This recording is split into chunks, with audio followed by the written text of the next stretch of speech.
4th June, এখানে স্পেনের ছুটির দিন আর আমি বেরিয়ে পড়েছি ব্রাঞ্চে। ছুটির দিন মানেই হচ্ছে রাস্তাঘাট প্রায় ফাঁকা। কি দারুণ, এটা বোধহয় একটা হোটেল, কি সুন্দর। এই গাছগুলোই হচ্ছে সেভিয়ার প্রাণ। বাস স্টপ পৌঁছে এবার প্রায় 10 মিনিট অপেক্ষা।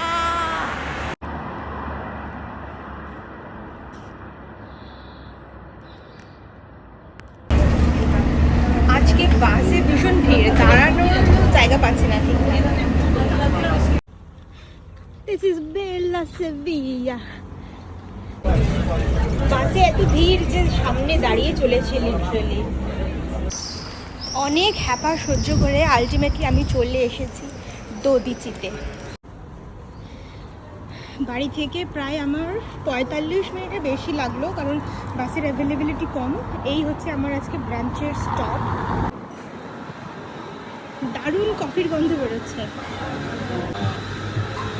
ঢুকে পড়েছি ভেতরে এবং টেবিলে নেওয়া হয়ে গেছে। বেশ ভালোই মেনু আছে, যদিও মেনুটা আমি দেখেই এসেছি, আগে থেকে আসার আগেই দেখে এসেছি।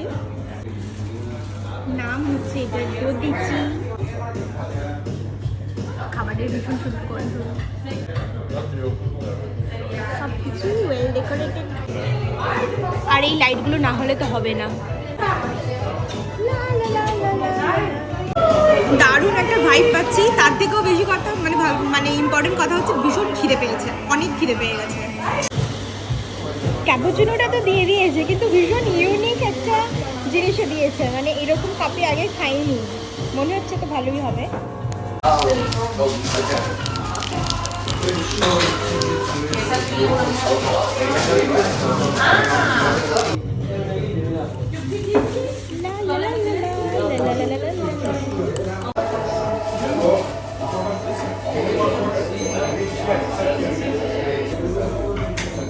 আর আমার স্মুদিটাও চলে এসছে। এর মধ্যে পাইনাপেল, জিঞ্জার, ম্যাঙ্গো, আরও কত কিছু রয়েছে কে জানে। মনে হচ্ছে তো দারুণ হবে। বহুদিন পর এত ভালো ক্যাপুচিনো খাচ্ছি, বহুদিন পর। আর তার সাথে চলে এসেছি আমি যে রোজিলিনিটা অর্ডার দিয়েছিলাম। এটা ব্রেডের সাথে অনেক একাদা জিনিস আছে, চিকেন আছে, চিজ আছে, টমেটো আছে, আরও কত কিছু আছে কে জানে। কী করে শেষ করবো বুঝতে পারছি না, প্রচুর অর্ডার দিয়ে দিয়েছি, প্রচুর। ভাই এটা কি খেলাম আমি জানি না, মানে অসাধারণ রিফ্রেশিং, অসাধারণ। জিঞ্জার কিন্তু কত কিছু রয়েছে। খাওয়া দাওয়া শেষ, এবারে যাব রয়্যাল আলকাজার। স্পেনের রাস্তাঘাটের তো কোনো তুলনা হবে না। জুয়েলারিগুলো এখানে এত ভালো, মনে হয় দেখলেই কিনি।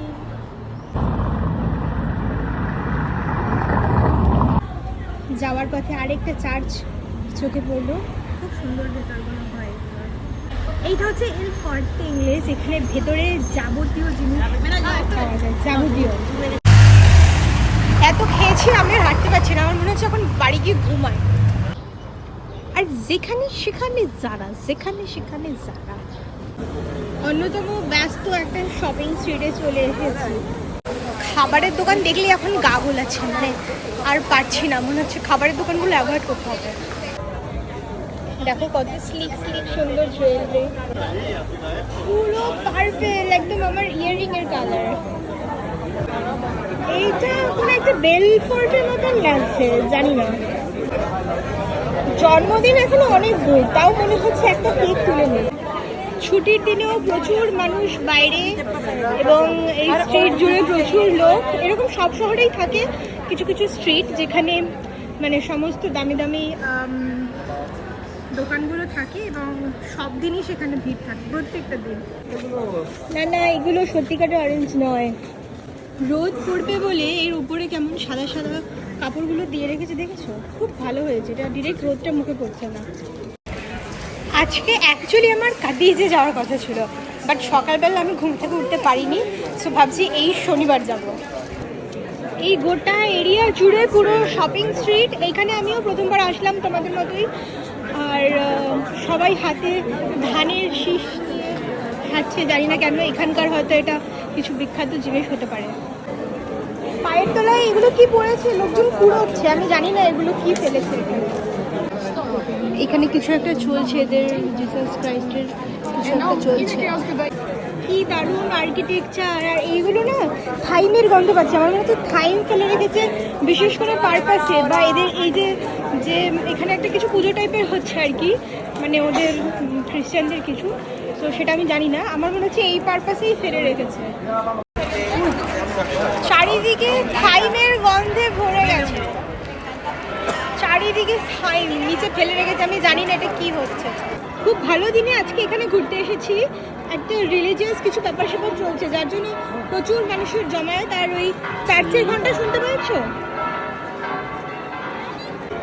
অনেকটা পুরীর মন্দিরের মতন লাগছে, বাইরে যেমন এরকম ব্যারিকেড দেওয়া থাকে মানুষ লাইন দিয়ে ঘোরে, ওই রকম লাগছে।